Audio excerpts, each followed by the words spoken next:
విద్వేషాలు రెచ్చగొడుతున్న బీజేపీ ప్రభుత్వం, down down మత విద్వేషాలను రెచ్చగొడుతున్న బీజేపీ ప్రభుత్వం, డౌన్ డౌన్ మత విద్వేషాలను రెచ్చగొడుతున్న నరేంద్ర మోడీ. ఈ జెండాలన్నీ సైడ్కి. ఇది వేదిక. భారతదేశంలో ప్రజల మధ్య చిచ్చు రేపడానికి, మత విద్వేషాలను రెచ్చగొట్టడానికి ప్రయత్నిస్తాం. ముస్లిం మైనారిటీల సమస్యలుగా చిత్రీకరించాలని బీజేపీ ప్రయత్నిస్తున్నది. ఇది ఒక ముస్లిం మైనారిటీలకు సంబంధించిన సమస్య కాదు. ఈ భారతదేశంలో రాజ్యాంగ మౌలిక సూత్రాలకు, ప్రజాస్వామిక లౌకికవాదిక విలువలకు సంబంధించినటువంటి ఆ భారత రాజ్యాంగ పునాదుల్ని కాపాడుకోవాల్సినటువంటి సమస్య ఇది. భారతదేశ ప్రజలందరి మీద ఉన్నటువంటి సమస్య ఇది. దానిలో భాగంగా ఈరోజు నెల్లూరు నగరంలో వామపక్ష పార్టీలు, ప్రజా సంఘాలు, అనేక రకాల పౌర హక్కుల సంఘం, అనేక రకాల సంఘాల ఆధ్వర్యంలో ఈ కార్యక్రమం ఇక్కడ జరుగుతూ ఉన్నది. ముందుగా ఈ కార్యక్రమాన్ని ఉద్దేశించి సిపిఎం పార్టీ నెల్లూరు జిల్లా కార్యదర్శి మోలవ రమేష్ గారిని మాట్లాడవలసిందిగా కోరుతున్నాం. సాకు దొరకలా ఈ భారతదేశంలో మళ్లీ గెలవాలి. 2024 ఎన్నికల్లో మళ్లీ గెలవాలంటే వాళ్ళకి ఎటువంటి సాగు దొరకడం వల్ల 2019లో ఎన్ఆర్సీ, ఎన్టీఆర్, సిఏ లాంటి నల్ల చట్టాలను ప్రవేశపెట్టినప్పుడు దాదాపు లక్షల మంది 100 రోజుల పాటు ఈ దేశం పురోగతిలో ప్రతి చోట కూడా నిరసన తెలియజేస్తూ ఆ యొక్క చట్టాన్ని వెనక్కి తీసే విధంగా పోరాటం చేసే సందర్భాలు చూసాం. కానీ ఇవాళ 2024లో వాళ్ళ యొక్క గ్రాఫ్ పడిపోయింది.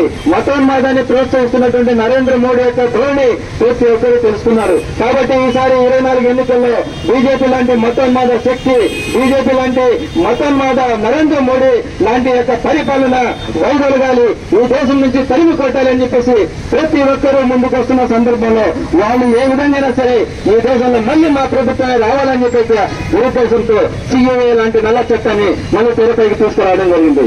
ఈ చట్టంలో లిస్టు పెడుతున్నారు. అంటే 3 దేశాలు ఆఫ్ఘనిస్తాన్, పాకిస్తాన్, బంగ్లాదేశ్ నుంచి చేసినటువంటి వలసవాదులకు మేము పౌరసత్వం ఇస్తామంటున్నారు. మంచిదే. కానీ దాంట్లో ముస్లింలు మాత్రం మినహాయింపు అంటున్నారు. అంటే ముస్లింలు వేరు, హిందువులు వేరు అని చెప్పి తెరపైకి తీసుకువచ్చి మెజార్టీ ఉన్నటువంటి హిందువుల యొక్క ఓటుని కొల్లగొట్టి ఈ దేశాన్ని సర్వనాశనం చేయాలనే ప్రయత్నంలో భాగమే ఈ సిఏఏ అని చెప్పి నల్ల చట్టాన్ని తీసుకురావడం జరిగింది. సోదరులారా, భారతదేశం లౌకిక దేశం. భారత రాజ్యాంగంలో ప్రతి ఒక్కరికి సమానత్వం ఉంది.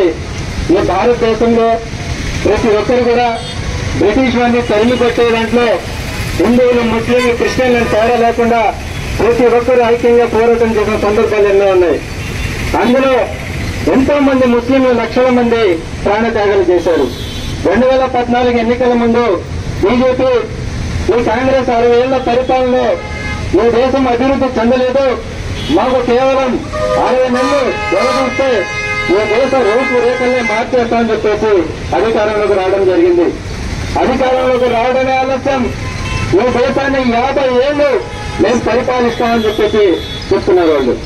అది ఏ విధంగా ఎందుకు చెప్తున్నారనేది ఒక పథకం ప్రకారంగా వాళ్ళు చేస్తున్నట్టు సంఘటనలు చూస్తే మనకు అర్థమవుతుంది.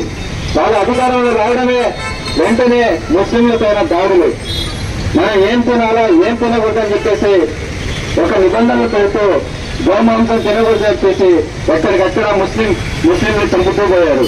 బీజేపీ పాలిత రాష్ట్రాల్లో ఎక్కడికక్కడ ముస్లింలు అనగదొక్కే ప్రయత్నాలు చేస్తూ వచ్చారు. హిందువులు ఒక పక్క, ముస్లింలు ఒక పక్క, ముస్లింలు దేవులుగా చిత్రీకరించే విధంగా వాళ్ళ యొక్క రూపకల్పన ముందుకు సాగుతూ పోతున్నది మనం చూసాం. అదేవిధంగా రామ మందిరం అని చెప్పేసి తెరపైకి తీసుకొచ్చారు. దాని తర్వాత 2019 ఎన్నికలు ఎట్టైనా గెలవాలనే ఒక ఆలోచనతో ఈ రామ దాడిని వాళ్లే నిర్వహించి దాదాపు 44 మంది సైనికులు చనిపోవడానికి కారకులు ఎవరైనా ఉన్నారంటే ఈ బీజేపీ మొత్తం మాదని చెప్పేసి స్పష్టంగా అర్థమవుతుంది. వాళ్ళు ఈ దేశాన్ని పరిపాలించాలని, ఈ దేశం వాళ్ళు గుప్పెట్లో పెట్టుకోవాలని ఎంత నీచానికైనా దిగజారుతారని చెప్పేసి దానికి ఉదాహరణ పుల్వామా ఘటన. అదేవిధంగా మత సామరస్యానికి మారుపేరుగా ప్రతీకగా ముందుకెళ్లే ముస్లిం మైనార్టీ సోదరులు రామ మందిరం కట్టుకునే సమయంలో కూడా ఎక్కడ కూడా ఆటంకాలు కలగకుండా ఈ దేశంలో అందరికీ సమానం ఉంది, మీరు కట్టుకోండి అని చెప్పేసి ప్రోత్సహించారు తప్ప ఎక్కడ కూడా రెచ్చగొట్టే వ్యాఖ్యలు కానీ ఎక్కడ మాట్లాడలేదు.